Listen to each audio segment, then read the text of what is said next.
Hey guys, this is Jeff, and I am here to talk about my three and a half crazy years working for Goodwill of Southern Arizona. Um,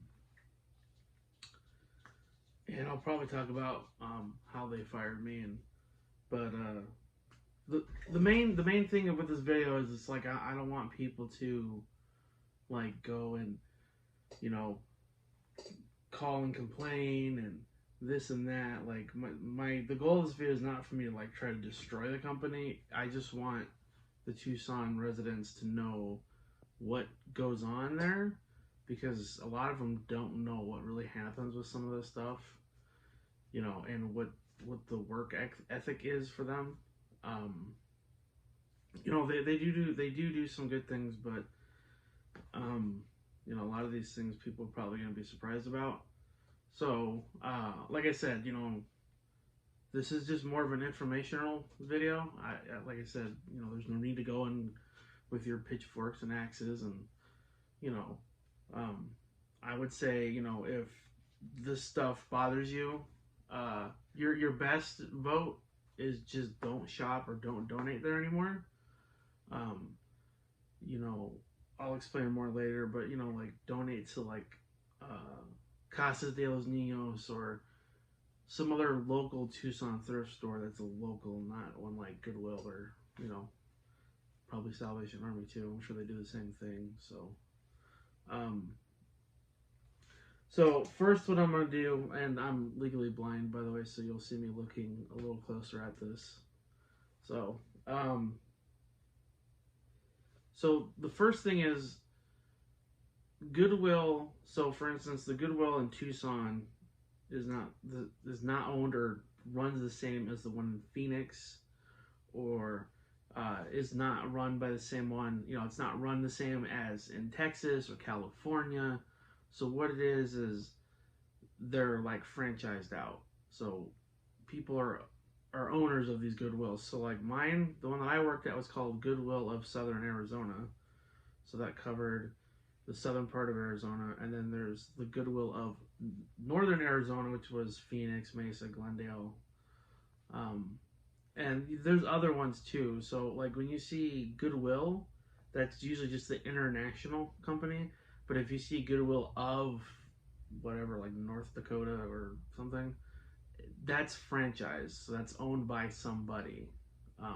It's just like with fast food restaurants. So there's an umbrella. That's not just one big umbrella. So they do operate differently. So these things may not apply to the one in Phoenix. These ones may not apply to the ones in Texas or wherever. So I mean, like I said, this is basically for the residents of Tucson and what the Goodwill here in Tucson does. So, um, so here in so I, as far as I know, there's only ones here. But what it is they have the Goodwills here have stores and donation centers attached to them, but then they also have standalone donation centers, and the standalone donation centers are the ones that I worked at. So, um, if somebody called out from a store donation center, it's a totally different department. So somebody from the store would have to cover that position, whereas the donation centers had one person working at the majority of the sites. I had a relatively busier site. So the way they're set up is like mine was next to two restaurants, and basically what it is just a big empty room with taped out marks on the floor for the cages, which are the big blue, like you see them in hotels if they push the laundry in, and then the totes are totes, and then for the furniture. And so I'm sure some of these things apply to the store because they basically operate the same way. The only difference between the store and me in the donation center is that they can push product out, whereas me, it just sits there until it gets picked up by a truck or whenever they decide to come pick it up. So those are the differences between the stores and the donation centers that are standalone.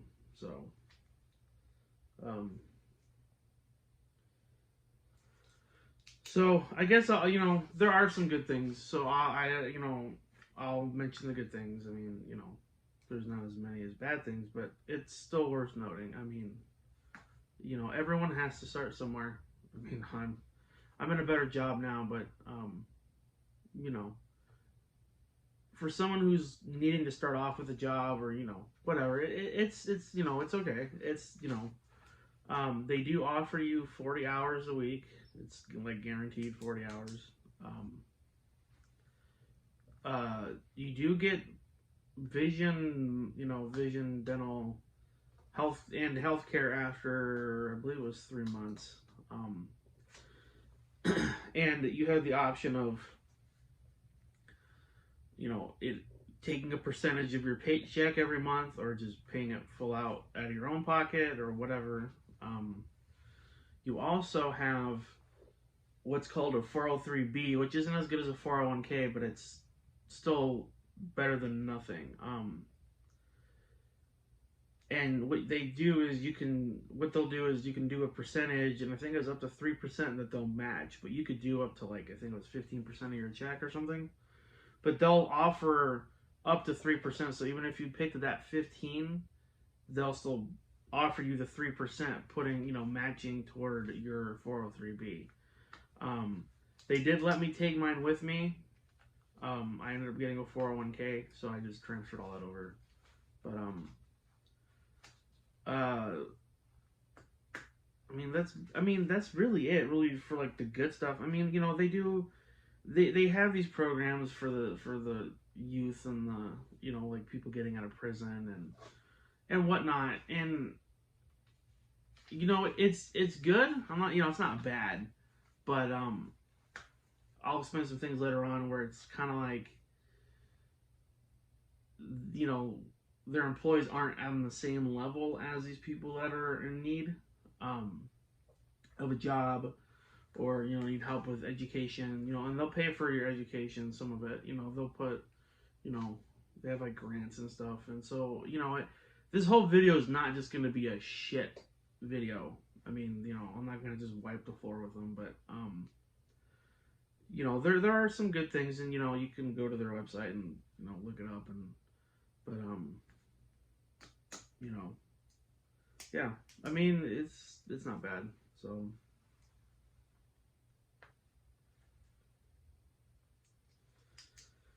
okay, so most of the donation centers only have one person, and when I first started, I was working with somebody in a bigger site, and I didn't mind it. I thought it was cool. And then they offered me a spot at a donation center closer to where I lived. And so, I decided to take it because I figured, if things get too crazy, I can just ask for help, or, they can send somebody over or whatever. So when I got there, the donation center was doing about 25 donations a day, which was not much. I mean, so it wasn't like terrible. It was, it was nice. I didn't, I got stopped here and there, but as the years went on, it started picking up, and it ended up getting to where it was. I was probably doing about 40 or 45 to about 50 a day, and so the process is I have to go out with a cart and greet the person, take their stuff, and while I'm taking their stuff, assess if there's anything we can't take, and then going inside, tallying their zip code and the time, and then processing it, so sorting it. So there was wares, which was like basically everything other than what I'm going to list right now. But so there was wares, there was books, shoes, media, and electrical. So, and clothing. But the clothing was so that we separated the clothing from like the linen, and that's what were in the big blue containers.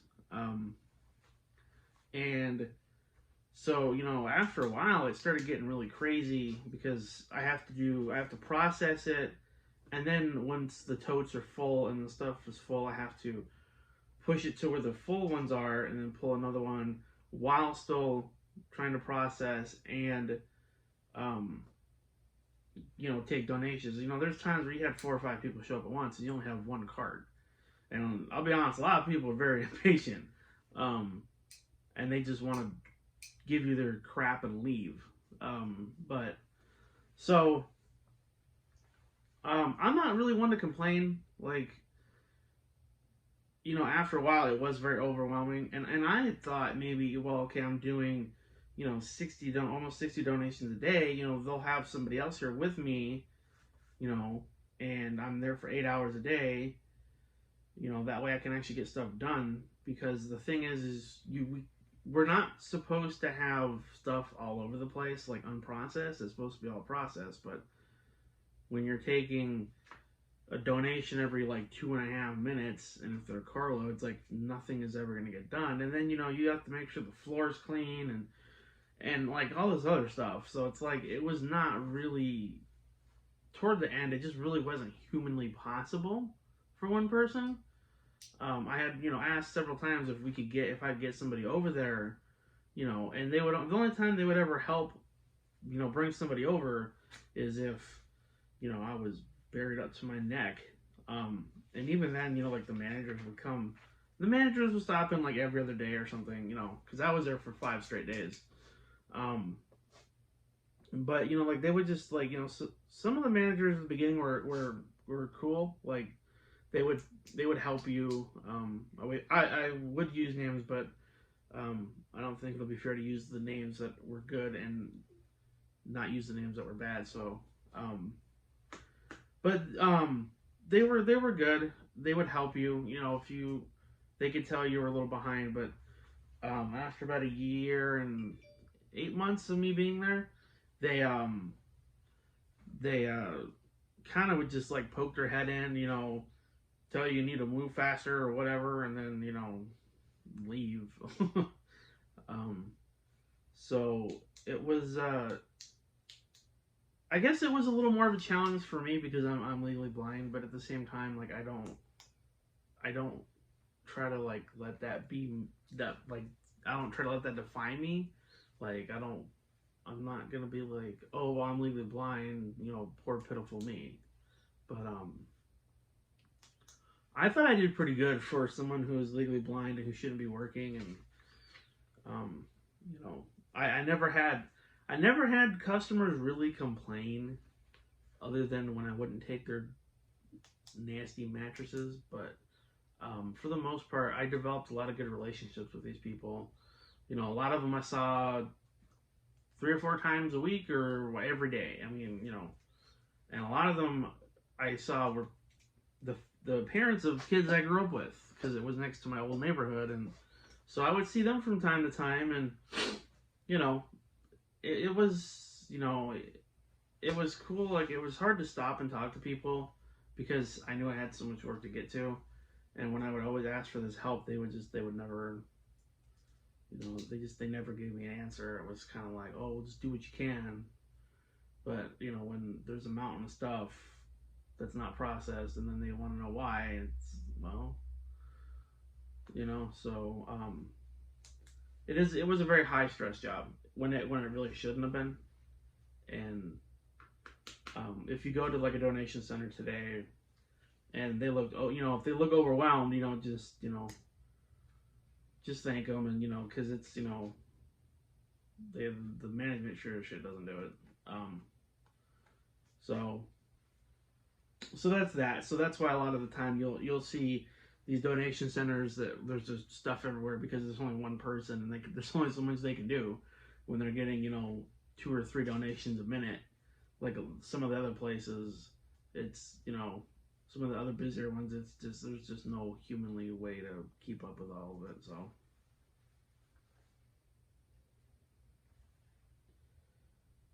Um, this next one is really more of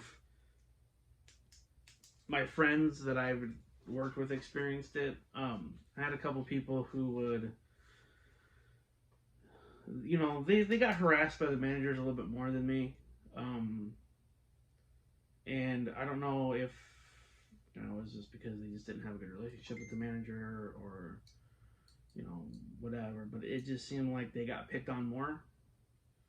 And, there was times where I'd work with a couple of them and it was like, something was wrong, but it was they were talking to them about it, not talking to me about it. It's like, well, we're both here. It's both of our problems. I know that a couple of them had told me about how they had this. They would keep track of their vacation hours, but then they would, the numbers would change from every 2 weeks from when we got paid.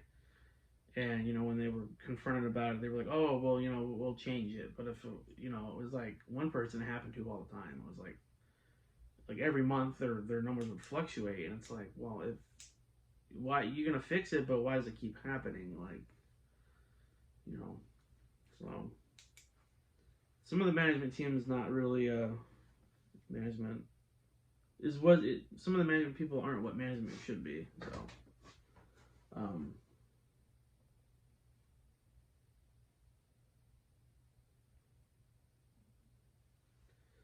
oh, let's see.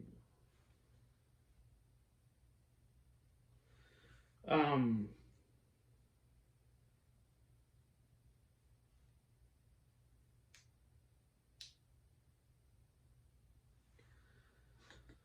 so, um, I already covered the, uh, I already covered the stuff about the managers. Okay, so a lot of the time, so there was specific things we couldn't take, and like clearly a mattress is one of them. That's disgusting. Um, but there's other things that we couldn't take, like doors and like not stuff that Goodwill can really sell. Like doors, chemicals, newspapers, magazines because everything's online now. Um, Maps, atlases, anything hardwired. If you don't know what hardwired is, that would be like a ceiling fan or a light fixture or whatever. So things like that we couldn't take because if you wire it wrong and then you burn your damn house down, people are stupid today and they'll try to sue the company. So it's more of a liability thing. So they would just assume not take stuff. But what would end up happening is they have this rule where if they're gonna fight you, then just to take it. And it's like, I'm not taking your piss stained mattress. Like, and even if they try to fight us, then we would have to take it. Which then means you, the customer, who's buying stuff at the stores, has to pay more now because we have to take that to the dump. Which I don't think is right. The company has this issue with saying no. And I'll get to it again here in a little bit. They have this issue with saying no to people, and it's like, there was times where I had, 5 mattresses left out before I even got there in the morning, and that's 5 mattresses we have to put on a truck that has to go to the dump, which means that's a good chunk of stuff that we can't put on the truck to go to the store to go and to get sold. So the thing is that the reason why a lot of stuff is overpriced is because one, they've gotten smart and they started looking stuff up on the internet. But two, it all comes back to how much garbage they have to throw away, because that costs them money. So then they have to raise the prices. So, um, so it just doesn't make sense to me why I have to accept your possibly bug bed ridden mattress that's got pee stains all over it because you're too lazy to take it to the dump. Like, I'm sorry, like, we're not, I used to joke with people and tell them the company should just change their name to the landfill because people just bring us all kinds of garbage and, they expect us to take care of it. Like, you know, that's not how that company works.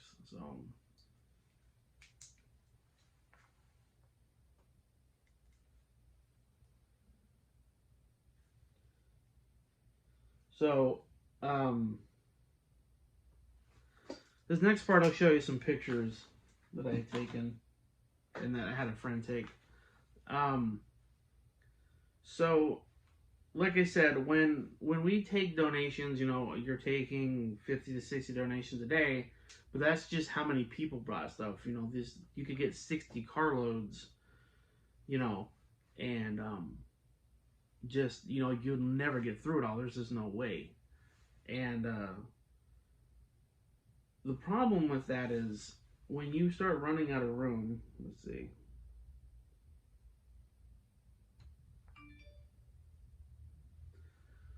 The problem is when you start running out of room for stuff and it's becoming a safety issue. The company does not care at all. They do not care.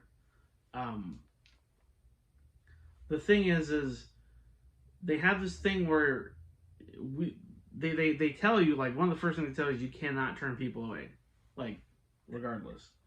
And it makes no sense when you have a site that is so full that it's impeding your 3-foot walkway, which is required by the fire marshal, that you have to have a 3-foot pathway from one side of the building to the other to the exit.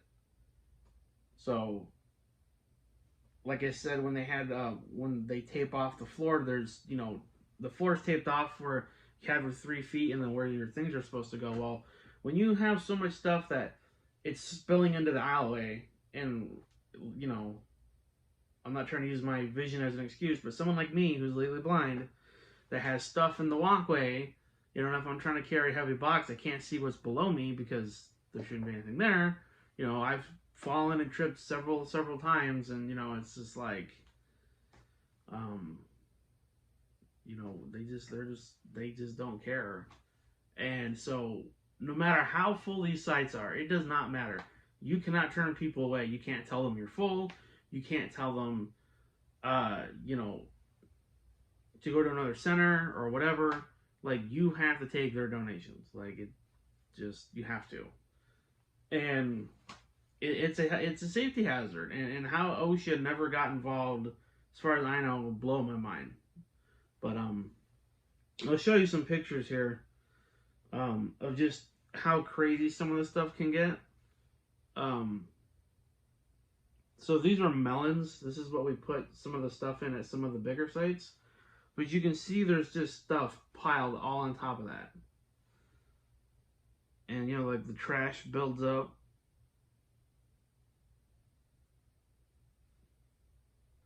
And, you know, this is what we have to do when we have no room, or, you know, we don't have enough people working with us. We just have to just kind of toss it to the side, and, you know, it becomes a safety hazard. Let's see, what's another good one? Like this. Like, that's at least 6 feet high. Like, I'm 5'5.5". So it's like, you know, you having to chuck that stuff up on top is not okay. Like, that's a safety hazard there, because a lot of these bags weigh, you know, 20, 30 pounds, and if it's going to come back at you, you know, you got to be able to take it or get knocked out. Here's a good, like, the tape on the floor. You can see, you can see the tape on the floor, and then stuff is just right up on the line, and, you know, it's just not okay. Here's a good example of the cages. So that's your 3-foot walkway right there at some sites. This is a different site. This isn't the one that I worked at.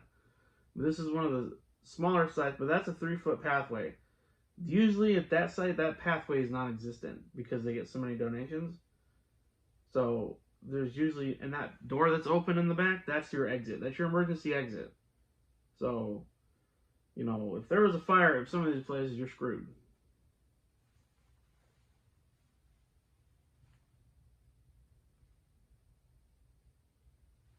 And then here's another picture of a little bit farther back from that last picture. And then again, toward the back. Yep, and then that's the very back right there. So, and then I don't know if you can see it, but there's a doorway there. That's the bathroom. So the bathroom's blocked because, like again, you can't turn stuff away, and we just gotta pile it in there, and it just doesn't make any sense. And then this is the view from the exit, looking back toward the front of the donation center. So I mean, if you got claustrophobia, it's probably not the best place to work, because it's always like that. Yeah, and then here's just another picture, just stuff just thrown on top of other things, because you can't, you don't have anywhere to walk. Let's see if there's any more good ones.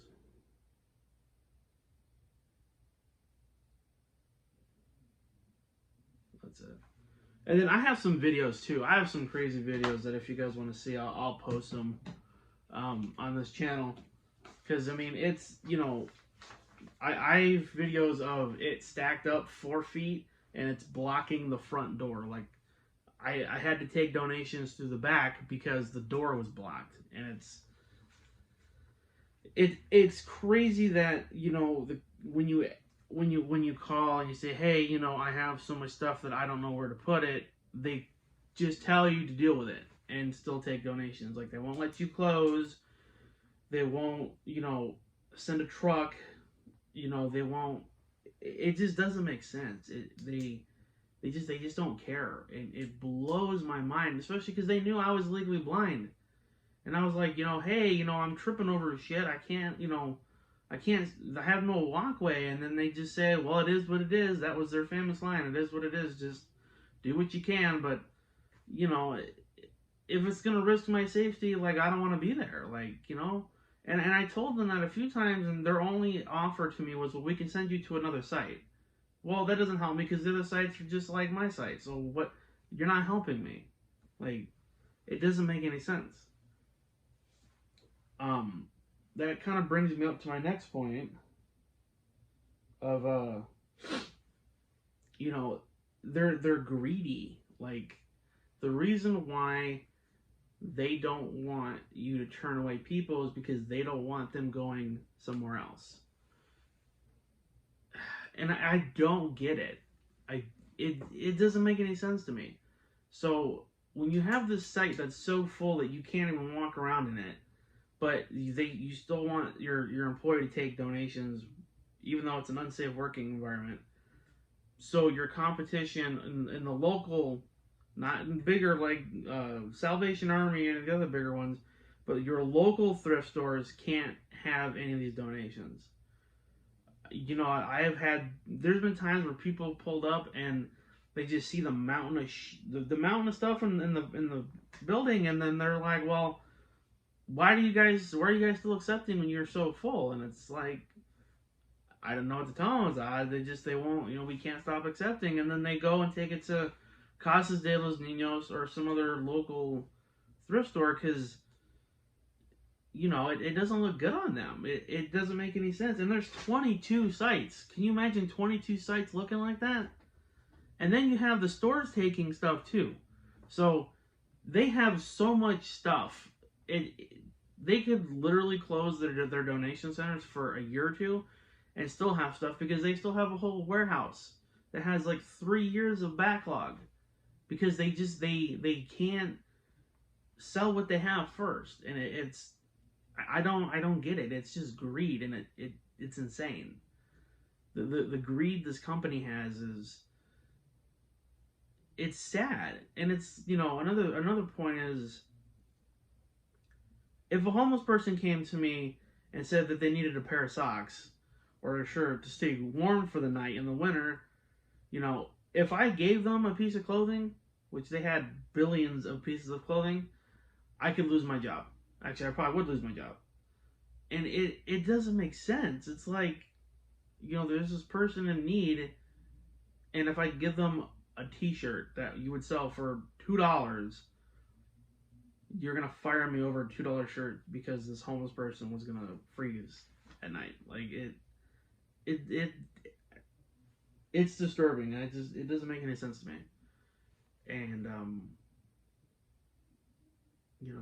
they claim to they claim to help the less fortunate, but if you go in there as a homeless person, or if you take a homeless person in there and they want free stuff, they won't let you have it. I mean, and they have so much stuff. It's just I mean I can't even begin to describe how much stuff they have. It's you would be very surprised. It's I mean, you think greed, but then you work for this company, and they put a whole other level on greed. So, um,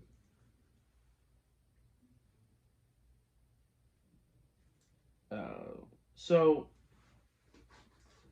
what a lot of people don't know is like those pictures that you saw of like the furniture, the stuff that's kind of just stacked up all over the place, not really organized.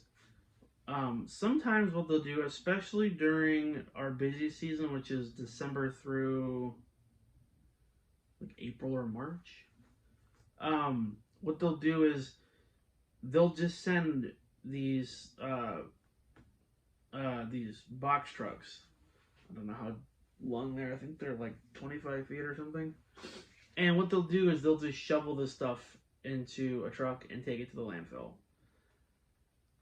And the reason why they do that is because it goes back to, part of it is they can't say no to people, like, and that's why there's mattresses and some stuff that you're just like, why would somebody donate that? It's because they don't have the courage to tell people, hey, we respect that you're trying to donate, but we cannot accept these, and if we do, we'll have to throw them away. And we don't, we can't afford to do that because we have to pay our employees and run our programs, and they don't have the balls to say no, and so they always send out a piece of paper every year, and it's like an overview of the year before, and they're always like, oh, we kept 35,000 or 35 million tons of landfill out of the landfill, and it's like, but you threw away just as much, like. I know people in other departments that work specifically with the landfill, and they've told me that they go through like 6 dumpsters, like 3 big rollaway dumpsters a day, throwing stuff away. And I don't know how you can be proud of something like that and say we kept out 35 million tons of landfill when you're putting that or more back into it because you can't tell people no, like, or whatever, have them now, like the clothes, I'm sure they recycle a lot of the time. They should just give it to the homeless people, to be honest with you. But some of the shirts that are like so tattered and ripped, whatever, I'm sure they recycle that stuff. But like a lot of the furniture doesn't get recycled, like that gets thrown in the landfill. I think one person told me that they take them, like any of the metal they can, and go take it to the recycling plant to get more money from them for the metal. Like the amount of garbage they go through, and like I said, that's one of the reasons I started not liking my job, is because we would just accept all this stuff, and it was just garbage, and they just didn't care, and they said, we'll just take it and we'll just throw it away. It's like, well, isn't our mission to keep stuff out of the landfill? Like, what? Why are we taking this? Because then what happens is people will tell their friends, oh, they took all my garbage, you should take, like, I've literally gotten bags of kitchen garbage because people just don't care and they're lazy. So when a company just accepts everything, then people bring you everything, and I guess maybe that's the deed of the business, but still, like, I don't see how you can profit off of 20% of 100% of stuff that's donated. Like, it doesn't make any sense. If 80% of stuff people bringing you are garbage, but you can sell the other 20%, like, I don't get it. It's I don't know. It just doesn't make any sense to me. And so whenever you go to a donation center, if you see it stacked up like that, I would go somewhere else, just because they're not supposed to tell you it's landfill. Like, that's not, they can't do that. But that's why I'm making this video, is because a lot of people don't know that. Like, a lot of this stuff, and it's the same thing with the stores too. A lot of this stuff gets thrown away. It doesn't get recycled. I mean, like the fabric stuff does, but like, and some of the electronic stuff gets recycled. Like, they have a program with Dell. They'll come do the computer stuff, but like everything else that's electrical just goes in the landfill. And it's, it's amazing that, they try to play it off, and it's really not as good as they say it is. And it's I don't know, it's disturbing. So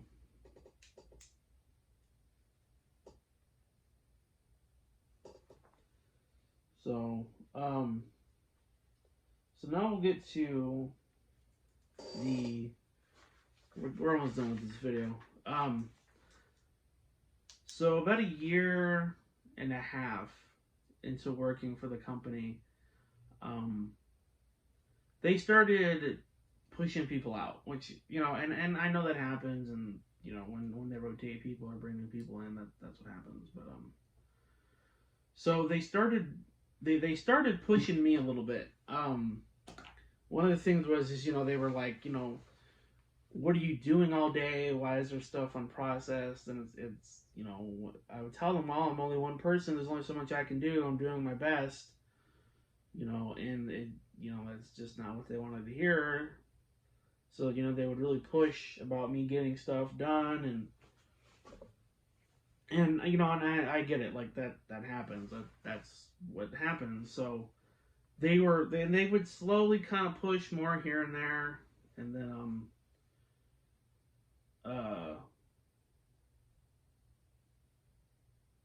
they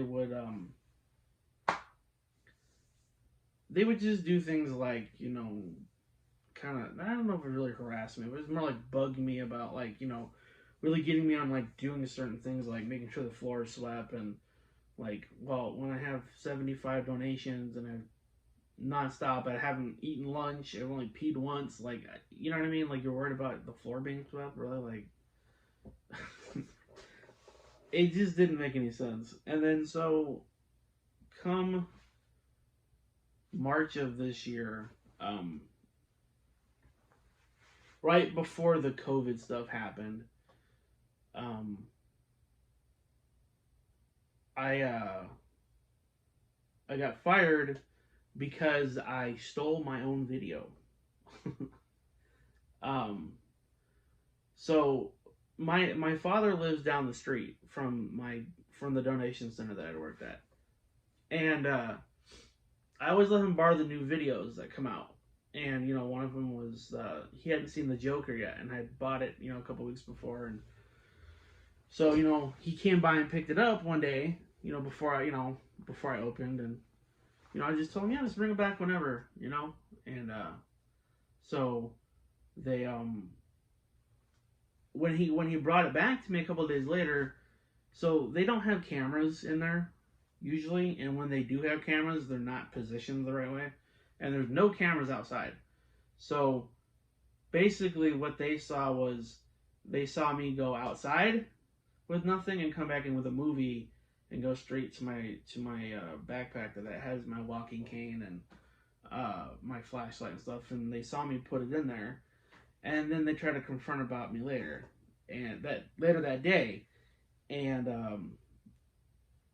this guy who worked for loss prevention, who was an absolute dipshit, he asked me to show him what was in my bag, and I was like, yeah, sure, like, whatever. And he goes, what's that? And I was like, well, that's a movie that I let my dad borrow. And he's like, all right, I don't want to hear none of the bullshit. Like, I know that's a lie. And I was like, what are you talking about? Like, that's my movie. Like, I fucking paid for the thing. And he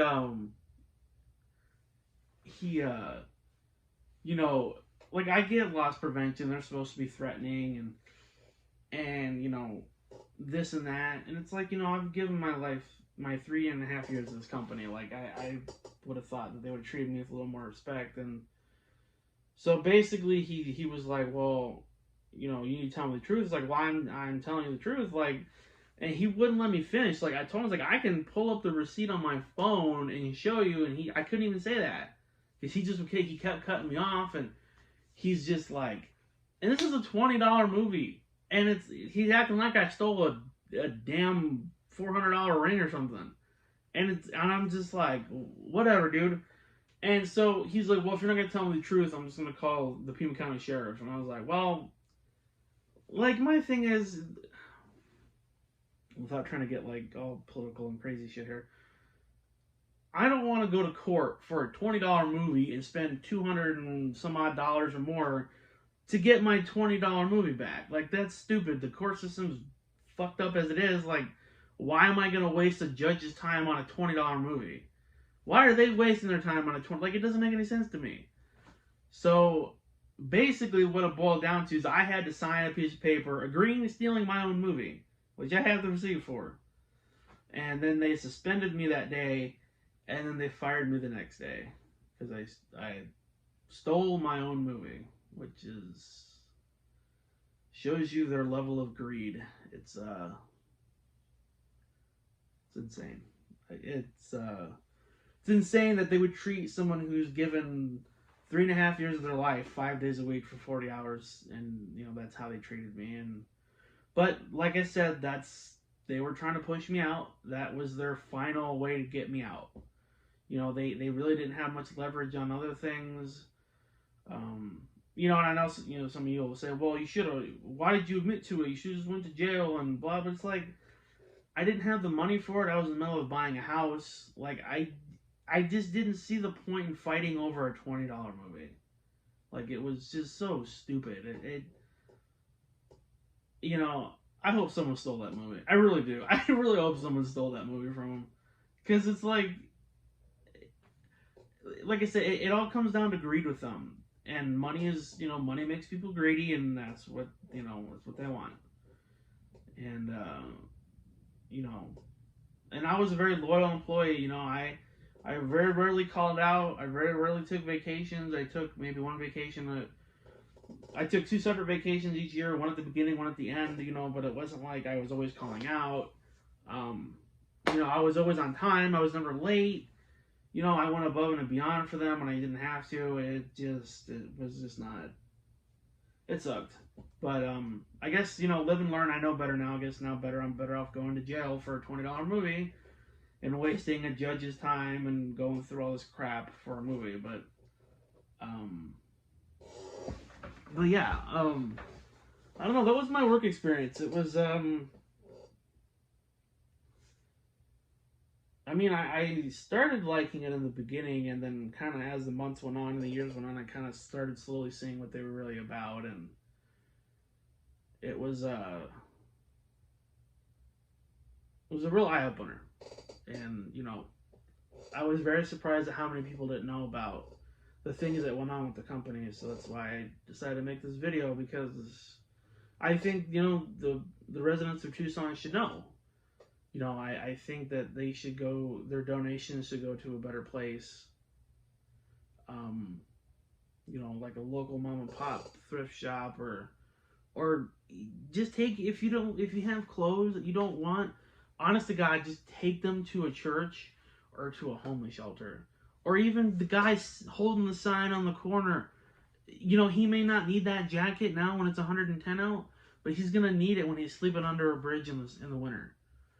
You know, and that's just something Goodwill won't do. They will not, you know, they won't help the homeless like that, but they'll help people that are in need for a job or just getting out of prison. But people who, you know, who are homeless for out of control reasons, they won't help. You know, I mean, that's a whole other topic I'm not going to get on, but please, just go somewhere else. Like I said, you know, you don't need to call them and talk trash. Vote with your wallet. Don't support them. Don't donate to them. Don't shop there. Tell your friends to not shop there. My only other closing thoughts is during this during the COVID pandemic, they had closed their stores, but they were still taking donations, which brings me back again to the greed. Um, you know, they weren't selling anything, but they're still taking all the stuff. So I'm sure they have, their stores are probably just stockpiled right now with stuff because no one's really buying stuff, but they're still taking stuff. So I'm sure they have just stockpiles of stuff. Like I said, I know their warehouse has 3 years of back stock, and they put their employees in danger of this virus by still staying open because they gotta have those donations that they're not even selling. It's crazy. Um, anyway, uh, like, share, please share if anything. Um, and I hope you watched this whole video and didn't just pick and choose what you wanted to hear. And like, again, you can take my word for it, or you can sit here and say I'm lying to you. That's at your discretion. Like, but why would I sit here and make this video for this long and talk to you about this stuff if I was, and like, I don't expect this to go viral. Like, I don't expect to get much attention from it. You know, I'm not looking for any of that. I just want people to know what's really going on in their community, and I'm hoping I can help some people out and maybe making a better choice of where they take their stuff. So I think that'll be it for me, guys. Have a good one.